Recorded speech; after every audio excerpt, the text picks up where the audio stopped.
Hi friends, welcome to our channel. இன்னைக்கு நம்ம வீடியோவில் ரொம்ப ஹெல்த்தான கெட்ட கொழுப்புகளை கரைக்கக்கூடிய மொச்சக்கொட்டை குழம்பு எப்படி பண்ணுறதுன்னு பார்க்கலாம். இதில் வந்து நிறைய நார் சத்து இருக்குது. இதை வந்து நம்ம எப்படி ரெடி பண்ணி சாப்பிட்றதுன்னு பார்க்கலாம். மொச்சக்கொட்டையை வந்து ஒரு 5 மணி நேரம் நல்லா ஊற வச்சு எடுத்துக்கோங்க. இப்போ இதை வேக வைக்கிறதுக்கு கொஞ்சம் மஞ்சத்தூள், உப்பு சேர்த்து இதை ஒரு 3/4 வேக்காடு வேக வச்சு எடுத்து வச்சுக்கலாம். பாருங்கள், இந்த மாதிரி ஒரு 3/4 வேக்காடு வேக வச்சு எடுத்து வச்சுக்கலாம். இப்போ நம்ம இதை கிரேவி எப்படி ரெடி பண்ணுறதுன்னு பார்க்கலாம். ஒரு கடாயில் 2 ஸ்பூன் நல்லெண்ணெய் சேர்த்துக்கலாம். இப்போ ஆயில் நல்லா சூடானதும் 1 ஸ்பூன் கடுகு, இப்போ கடுகு நல்லா வெடிச்சு வந்ததும் ஒரு கொத்து கருவேப்பிலை, ஒரு 15 சின்ன வெங்காயம். இதை வந்து நல்லா குட்டியாக கட் பண்ணி சேர்த்துக்கோங்க. சின்ன வெங்காயம் தான் இந்த குழம்புக்கு ரொம்ப வந்து டேஸ்ட் அருமையாக இருக்கும்.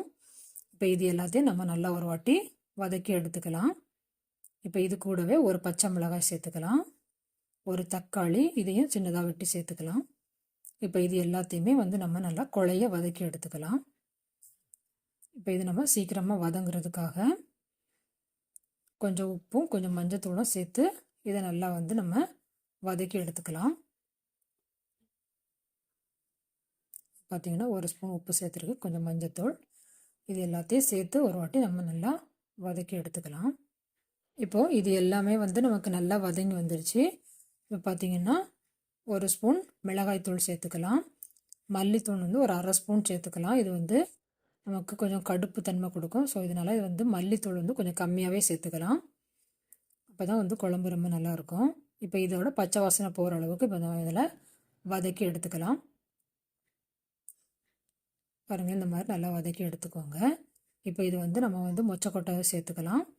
மொச்சக்கொட்டை வந்து பாதி மொச்சக்கொட்டை நம்ம அவிச்சு வச்சுருக்கிறதுல பாதி மொச்சக்கொட்டையை வந்து முழுசாக சேர்த்துக்கலாம். பாதியை வந்து நம்ம வந்து கொஞ்சம் குறப்பாக அரைச்சி சேர்த்துக்கலாம். அப்போ வந்து நமக்கு கிரேவியோட கட்டித்தன்மையும் கொடுக்கும். அதோட டேஸ்ட்டும் வந்து ரொம்ப அருமையாக இருக்கும். இப்போ இதுக்கு நம்ம கொஞ்சம் 3/4 வேக்காடு வேக வச்சுருக்கனால இப்போ 1 கப்பு தண்ணி சேர்த்து இதை வந்து நம்ம நல்லா வேக வச்சு எடுத்துக்கலாம். இப்போ நம்ம ஒரு பக்கம் இது தேங்காய் ரெடி பண்ணிக்கலாம். இப்போ ஒரு 2 ஸ்பூன் தேங்காய், புளி வந்து ஊற வச்சு சேர்த்துக்கோங்க. அரைக்கிறதுக்கு கூடவே 1 ஸ்பூன் ஜீரகம் சேர்த்து இதை நல்லா வந்து நம்ம பேஸ்ட் பண்ணி எடுத்துக்கலாம். இப்போ பார்த்திங்கன்னா மொச்சக்கொட்டைலாம் நல்லா வெந்து வந்துடுச்சு. இப்போ நம்ம குறப்பாக அரைச்சி வச்சுருக்கிற மொச்சக்கொட்டையை நம்ம இப்போ இதோட சேர்த்து கலந்து எடுத்துக்கலாம். பாருங்கள், இந்த மாதிரி நான் அரைச்சி எடுத்துருக்கேன். இப்போ இதை வந்து நம்ம இதோட சேர்த்துக்கலாம். நம்ம இப்படி சேர்த்து சாப்பிடும்போது வந்து அது வந்து நமக்கு டேஸ்ட் ரொம்ப நல்லாயிருக்கும். பாருங்கள், இப்போ நம்ம எடுத்து வச்சுருக்கிற பாதியை வந்து இந்த மாதிரி குறப்பாக அரைச்சி சேர்த்து வச்சு இப்போ இது எல்லாத்தையும் நம்ம ஒரு வாட்டி நல்லா மிக்ஸ் பண்ணி எடுத்துக்கலாம்.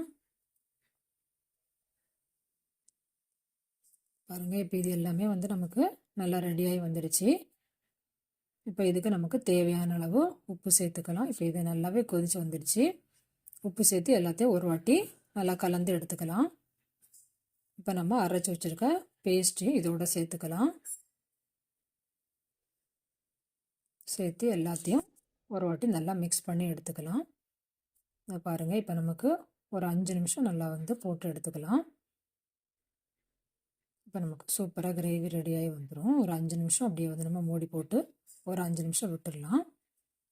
சூப்பராக நமக்கு கிரேவி ரெடி ஆயிரும். இந்த மாதிரி செஞ்சு பாருங்கள், ரொம்ப வந்து டேஸ்ட்டாகவும் இருக்கும். நமக்கு கெட்ட கொழுப்புகளை வந்து இது வந்து கரைக்கக்கூடிய தன்மை இதுக்கு இருக்குது. இதில் வந்து நிறைய நார் சத்துக்களும் இருக்குது. இந்த மாதிரி அடிக்கடி இதை செஞ்சு சாப்பிடுங்க. இதோட டேஸ்ட்டும் வந்து ரொம்ப அருமையாக இருக்கும். இந்த மாதிரி செஞ்சு பாருங்கள். செஞ்சு பார்த்துட்டு எப்படி இருந்துச்சு மறக்காமல் கமெண்டில் சொல்லுங்கள்.